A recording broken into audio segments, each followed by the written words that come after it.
Well, I spoke earlier about One Nation leader Pauline Hanson's favourability rating. Author and culture critic Kevin Donnelly has written a very interesting article online called Wake Up to Woke, It's Time Australia.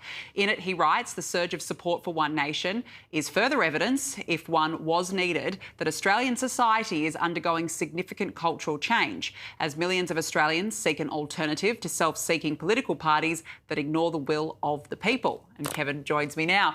Kevin, good to see you. What's changed in your view? There's an expression, Danica, that culture is upstream of politics.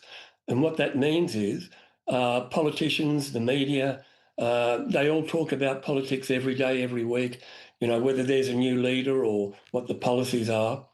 But what we have to understand, and we need to take a longer term view, is that culture is upstream of politics. So when you look at Australian society, if you compare to what we were like under the time Robert Menzies was Prime Minister, that was a very conservative time. It was after the war, after the Depression. People were more attuned to patriotism, to being part of a society where there were conservative values, as I said.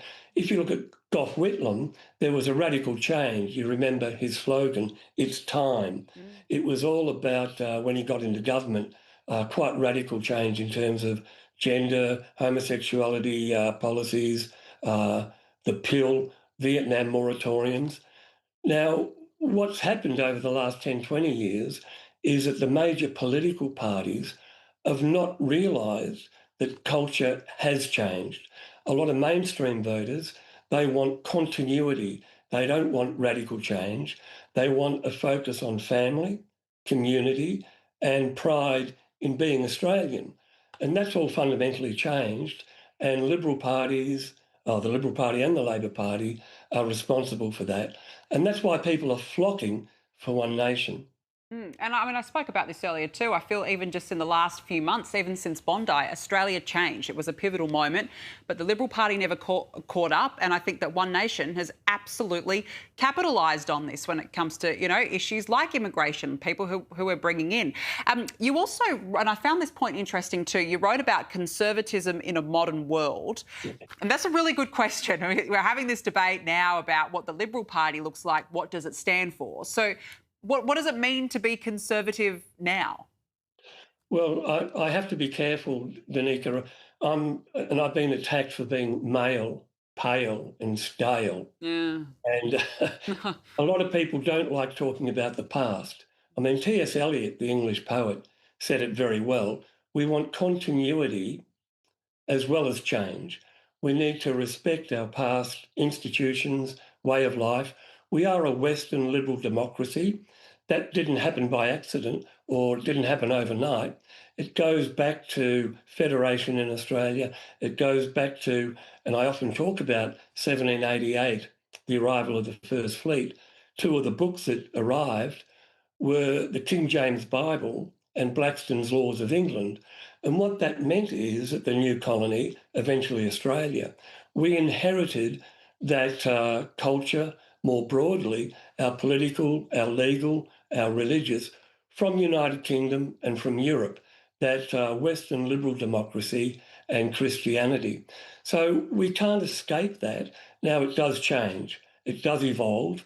Edmund Burke, many consider the father of conservatism, he understood that you need to have change. But what he argued, and he was talking about the French Revolution at the time, you want evolution, you don't want revolution. And you only have to look at what's happening to a lot of young people with the gender and transgenderism debate to see the problem you have when you jump into a new policy without thinking of the consequences. That's a really good point. We've got less than a minute left, but just very quickly, is political correctness killing politics? Again, I've written about political correctness, about being woke ideology. What we have to be aware, and politicians need to be aware, that the way societies change has to be understood. And the reality is, many years ago, it happened with a German radical, Rudi Dutschke.